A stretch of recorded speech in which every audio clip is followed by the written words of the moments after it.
Assalamualaikum warahmatullahi wabarakatuh. Perkenalkan, nama saya Sally Wayuni. Di sini saya akan mengkaji jurnal dari ICME 13 Monograph. Yang pertama berjudul Developing New Teacher Learning in School and the STM Agenda, yang ditulis oleh Patrick dan kawan-kawannya di halaman 645 sampai 646. Ini jurnalnya. Yang pertama, tujuan dari riset atau artikel ini untuk membuat cara yang jelas dan mendukung persiapan guru di sekolah.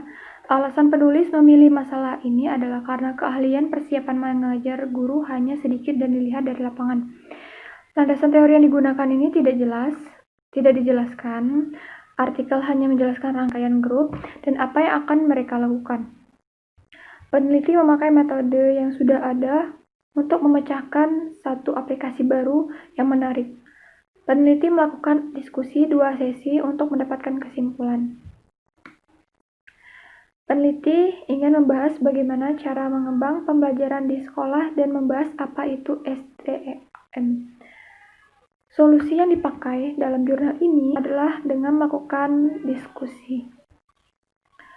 Pada artikel ini, penulis tidak mendesain eksperimen apapun, dan di artikel tidak ada bagian kesimpulan, sehingga tidak bisa mencari informasi apa yang belum terjawabkan dari masalah yang diambil. Dan kontribusi terbesar dari artikel ini untuk membantu guru supaya bisa lebih mempersiapkan pembelajaran di sekolah, dan membantu guru supaya sekolah bisa membuat kebijakan baru untuk guru tersebut.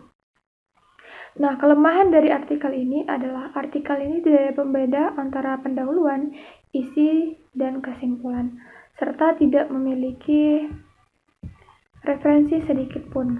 Oke, selanjutnya artikel kedua itu yang berjudul Lesson atau Learning Study and Mathematics Education, yang ditulis oleh Marisa Quaresma dan Kurt Winslow. Ini artikelnya, bisa dilihat. Tujuan dari riset ini atau penulisan artikel ini yaitu untuk mendapatkan teori yang kuat dari program LC atau Lesson Study. Alasan penulis memilih masalah ini karena banyak negara masih banyak merasa menjadi tantangan dalam melakukan LC. Landasan teori yang digunakan yaitu Runeson dan Shimizu. Ini yang sudah membahas terlebih dahulu masalah lesson study. Selain itu, mendatangkan beberapa narasumber di dalam diskusi. Peneliti memakai metode yang sudah ada untuk memecahkan satu aplikasi baru yang menarik. Peneliti melakukan diskusi 2 sesi untuk menjawab permasalahan yang sudah ada. Ini the first session, the second session. Jadi ada 2 sesi. Peneliti membahas bagaimana pendekatan LC dan dalam pendidikan matematika dan masalah yang mempengaruhi perkembangan dalam LC. Solusi yang dipakai peneliti untuk menjawab pertanyaan riset adalah dengan melakukan diskusi. Pada artikel ini, penulis tidak mendesain eksperimen apapun, dan di artikel ini tidak ada bagian kesimpulan sehingga tidak bisa mencari informasi yang belum terjawabkan dari masalah yang diambil.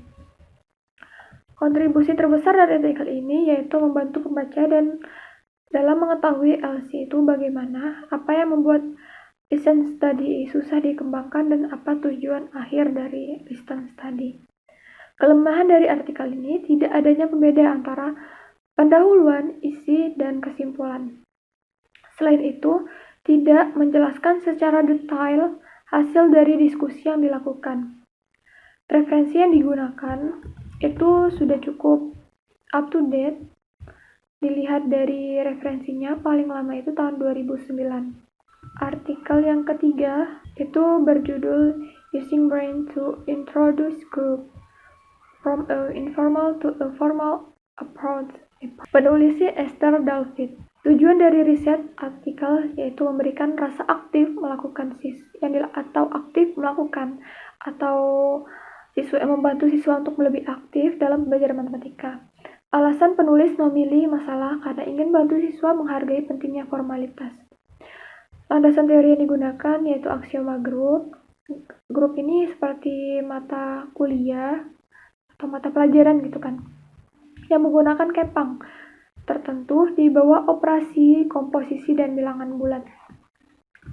Peneliti memakai metode yang sudah ada untuk memecahkan satu aplikasi baru yang menarik. Peneliti melakukan uji coba dengan meminta siswa menjalin tali untuk menjadi kepang. Peneliti ingin menerapkan aksioma grup dengan menggunakan kepang. Solusi yang dipakai peneliti untuk menjawab pertanyaan riset adalah meminta siswa untuk membuat kepang. Pada artikel ini, author mendesain eksperimen namun tidak dipaparkan secara jelas hasilnya. Di artikel tidak ada bagian kesimpulan sehingga tidak bisa mencari informasi yang belum terjawabkan dari masalah yang diambil. Kontribusi terbesar dari artikel ini yaitu membantu pembaca dan untuk mengetahui cara menyampaikan aksioma grup itu seperti apa dengan menggunakan kepang. Kelemahan dari artikel ini tidak adanya pembeda antara pendahuluan, isi, dan kesimpulan. Selain itu juga tidak ada referensi yang digunakan. Oke, selanjutnya yang keempat berjudul Symmetry Chirality yang ditulis oleh B. David Redman Jr. Menurut saya ini lebih ke artikel karena ini hanya menjelaskan secara singkat hasil yang dia kerjakan. Tujuan dari riset atau penulisan artikel yaitu memberikan gambaran matematika yang menarik konsep dengan model sederhana. Alasan penulis memilih masalah ini tidak dijelaskan. Landasan teori yang digunakan juga tidak dijelaskan. Artikel ini hanya menjelaskan singkat dari workshop yang dilakukannya. Peneliti tidak menjelaskan memakai metode bagaimana. Nah, solusi yang dipakai peneliti juga untuk menjawab pertanyaan riset adalah dengan studi menggunakan unit PHIZZ. Pada artikel ini, penulis tidak menjelaskan desain eksperimen yang digunakan. Di artikel tidak ada bagian kesimpulan, sehingga tidak bisa mencari informasi apa yang belum terjawabkan dari masalah yang dicari. Kontribusi besar dari artikel ini yaitu membantu pembaca untuk mengetahui beberapa aplikasi pendidikan dan hiburan dari origami yang bisa digunakan di kelas. Kelemahan dari artikel ini hanya menjelaskan secara singkat workshop yang mereka lakukan, sehingga tidak ada pendahuluan, isi, kesimpulan, dan juga tidak menggunakan referensi sama sekali. Oke, demikianlah yang bisa saya sampaikan dari mengkaji jurnal ini. Assalamualaikum.